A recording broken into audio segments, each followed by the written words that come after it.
what made you come up with the title, and then, you know, explain to us, the audience, listeners, Mhm. about Venue.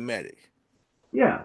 So Venumatic was the last, like, more or less full length album that I put on, and I honestly I wanted to put it on before the show, the live show that I did in Philly, in a way to promote for the show itself, and then also just Mhm. because I had these ideas already.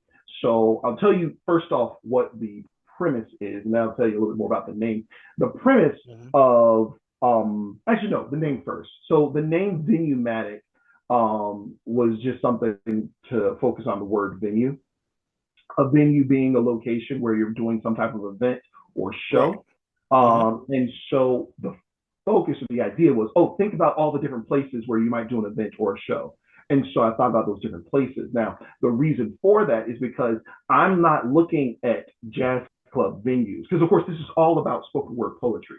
But Right, I'm not right, right. looking at it from the perspective of being like where you normally listen to spoken word, like in a jazz Okay. club, like that. Uh-huh. What if these poets had a performance in front of a 1,500 seat theater, right? In front Mm. of 50 people. Or what if they were in a 13,000 person arena? Or what if they were in a stadium or something like that, like a big location with a big bombastic stage, but they're Right, doing spoken word. So I'm right, thinking of movies like the O2 in England, or places in New Jersey, or places in California that actually see large groups of people, depending right, on the poet. Whatever the poet is, it's going to be a bigger venue than what they normally would be at, or where they normally feel right. like this is their stuff. But, you know, to scale, for each person. So then I was thinking about who I would want to use, who has a catalog that I know well enough and has a large enough catalog that you could actually make a 45 to 1.5 hour long set with. And so enter Pin Game James, who dropped a project last year for spoken word. He has a lot of content on his own social media. He has a lot of content that he's putting out there with regards to the poetry challenges every week. He's got content that he's done in collaborations with me, myself, the Classy Lady joint. You know what I'm saying? I heard it and I For sure, said, definitely. ooh, can we do something with that? So Pin Game James had, the stuff. You had the stuff, and I was like, let's do a show with him. But I wanted to, and I'll go ahead and just give him a little preview of his joint on the track, Vibe With Us. I was like, because that's your tagline, Vibe With Us, right? Right. Hmm. Hmm. um, I wanted to give the impression of, making, paying respect and paying due to the podcast.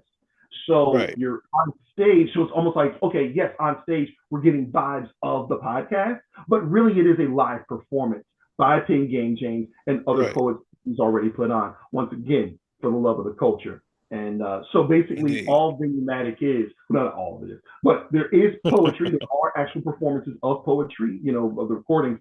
But then a big part of it is the fantasy booking, the talking about what this particular poet's show would look like. What would the venue be? What would their Right, stage be? What would their set list be? How many people are there? How are they going to do it? Who's going to be the features? All that stuff. Now, put that in right. your mind. As I'm explaining to this and you're listening to the music, put in your mind's eye this venue and this performance of this poem, of this poet in front of 10,000 people. And now put yourself there in your